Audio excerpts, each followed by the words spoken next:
রাতভর নাটকীয়তার পর সেনেটে Republican budget প্রস্তাব পাশ হয়েছে।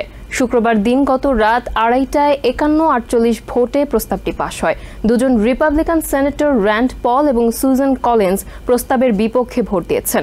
প্রস্তাবটি সমঝোতার ভিত্তিতে হওয়ায় ফিলিবাস্টার প্রক্রিয়া থেকে রক্ষা করা সম্ভব হয়েছে। এই প্রস্তাবের মধ্য দিয়ে প্রেসিডেন্ট ডোনাল্ড ট্রাম্পের কর্মসূচি বাস্তবায়নের পথ সুগম হলো। সেনেটে পাশ হওয়া বাজেট প্রস্তাব এখন হাউসে যাবে। সেনেটে ভোটাভুটির আগে সেনেট মেজরিটি লিডার জন থুন বলেছেন, চূড়ান্ত বিলের আগে এটা প্রথম ধাপ। এর মধ্য দিয়ে স্থায়ী ভিত্তিতে কর ছাড় দেওয়া হবে। এটা 2017 সালেও তারা করেছিলেন। বিলের মাধ্যমে সীমান্ত, জাতীয় ও জ্বালানি নিরাপত্তার জন্য বিনিয়োগ করা হবে। সামরিক বাহিনীর সক্ষমতা, জ্বালানি নিরাপত্তা এবং সীমান্ত নিয়ে কথা বলেছেন জন থুন।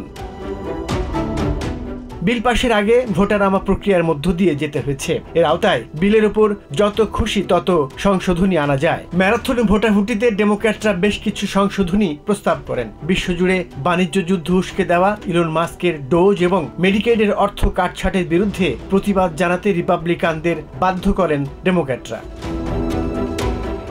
ভোটাভুটির আগে সেনেট মাইনরিটি লিডার চাক শুমার বলেন, ডোনাল্ড ট্রাম্পের শুল্ক, ডোজ, সোশ্যাল সিকিউরিটি, মেডিকেয়ার ও মেডিকেডের বিষয়ে রিপাবলিকানরা তাদের সাথে যোগ দিতে পারেন। সারা রাত মোট 6 বার ভোটাভুটি হয়েছে। সেনেটর মার্ক ওয়ান্ডার প্রস্তাব দেন, সামরিক যোগাযোগের জন্য বাণিজ্যিক অ্যাপের ব্যবহারে নিষেধাজ্ঞা দিতে হবে, কিন্তু এটা 53-46 ভোটে ব্যর্থ হয়। নিত্যপণ্যের দাম বাড়লে ডোনাল্ড ট্রাম্পের শুল্ক পরিকল্পনা বাতিল করার প্রস্তাব দেন সেনেটর চাক শুমার। সেটাও রিপাবলিকান নিয়ন্ত্রিত সেনেট খারিজ করে দেয়। ইউক্রেনে সহায়তা চালু রাখার একটি সংশোধনী আনা হয় বাজেট প্রস্তাবে। Republican senator Susan Collins, Lisa Murkowski সমর্থন দিলেও তা পাশ হয়নি। ডোজের উদ্যোগে সোশ্যাল সিকিউরিটির অর্থ কাটছাটের উদ্যোগ বাতিলের প্রস্তাব আনা হলেও 49-50 ভোটে বাতিল হয়ে যায়। যদিও 3 জন Republican senator Susan Collins, Lisa Murkowski এবং ড্যান সালিভান এতে সমর্থন দেন। মেডিকেড থেকে $880 বিলিয়ন কাটছাটের পরিকল্পনা বাজেট প্রস্তাব থেকে বাদ দেওয়ার দ্বিতীয় উদ্যোগ মুখ থুবড়ে পড়ে। রিপাবলিকান সেনেটর জশ হাউলি এবং ডেমোক্রেটিক সেনেটর রন ওয়াইডেন এই সংশোধনী আনেন। সবশেষে মেডিকেয়ার ও মেডিকেড রক্ষায় সেনেটর সালিভান সংশোধনী আনার পর বাজেট প্রস্তাব পাশ হয়।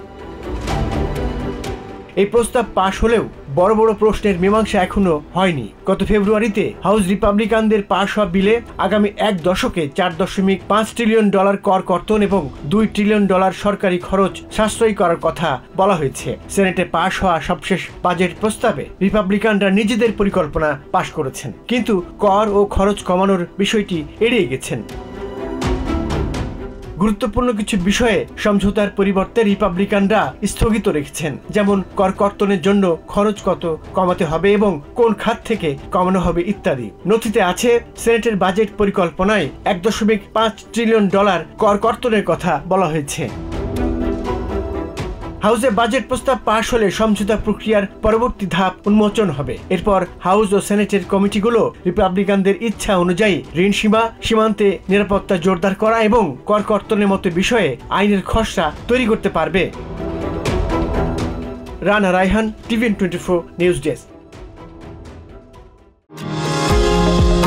নিউ ইয়র্ক থেকে সম্প্রচারিত TVN 24 টেলিভিশন বিশ্বজুড়ে বাঙালির কণ্ঠস্বর।